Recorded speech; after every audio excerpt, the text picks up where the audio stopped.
This video is going to have a look at an example of using Pythagoras theory to be able to answer a word question. So before we get in and have a look at the example, just remembering the two formulas that we use. So c squared equals a squared plus b squared. And that's for when we're finding the hypotenuse side, which is located diagonally across from the right angle. And then a squared equals c squared minus b squared when we're finding one of the other two sides, so one of the sides coming off of the right angle. So let's now go and have a look at the example of the word question that we're going to use Pythagoras to solve. So in the example, we have two skyscrapers that are located 25 meters apart, and we have a cable of length of 62.3 meters that links the top of the two buildings. If the taller building is 250 meters tall, it's asking us to calculate the height of the shorter building, giving our answer correct to 1 decimal place. So to be able to help us answer that question, what we want to do is have a go at drawing this into a diagram. And to draw the diagram, I'm just going to go through and draw it as the question gives me that information. So we're saying we've got two skyscrapers. So I'm going to draw two skyscrapers. And we know that they're 25 meters apart. I've then got a cable that joins the top of the two buildings. So my cable is going to be between those 2 points, and it is 62.3 meters long. The other piece of information that I am given is that the tall building is 200 meters high, and I want to be able to calculate what is the height of the shorter building. So I'm going to call that h, so the height of the shorter building. So that's a diagram based on the information in the question. So now I need to have a look at what information I need to be able to answer this question. And to be able to answer this question, if I know the height of the taller building and I want to know the height of the smaller building, what's really going to help me is being able to know the difference in height between the two. So what is the difference in height between the two buildings?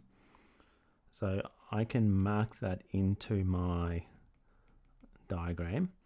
And what I can see that has formed is a little right angle triangle. So I can take that right angle triangle to be able to do a calculation with it. So sometimes when we have a diagram that has a few aspects to it, what you can do is off to the side or down below, is just draw a second diagram or a second part of the diagram to be able to help you see things a bit more clearer. So here I've got my right angle triangle.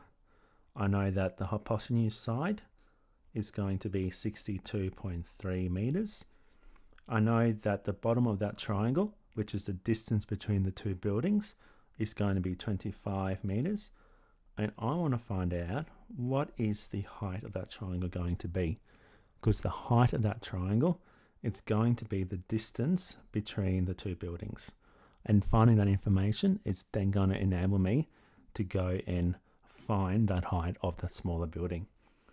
So going back to my little triangle that I've drawn from my diagram, I can see that I've got the side opposite the hypotenuse. So side C, my unknown side is going to be A, and my 25 meters can be B. So I'm finding a non-hypotenuse side. So I'm going to use the formula of a squared equals c squared minus b squared. Then substituting in the information I know, so x squared is going to equal to 62.3 squared minus 25 squared.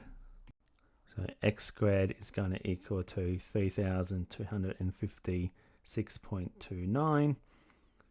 So to find x, I take the square root of both sides.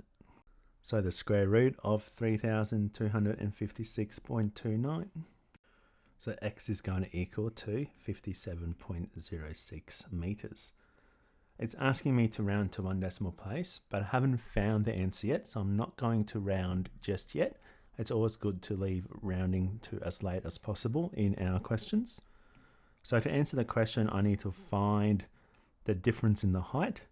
So the difference in the height is going to be 200 meters, so the height of the taller building, less the difference in the height that I've calculated to be 57.06.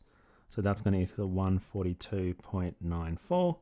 And because now I've reached the end, I can go ahead and round my answer to one decimal place. So 142.9 meters. So finishing off the word question with a word answer, the height of the shorter building is 142.9 meters tall. So that's an example of how I can be using Pythagoras to be able to solve a word question.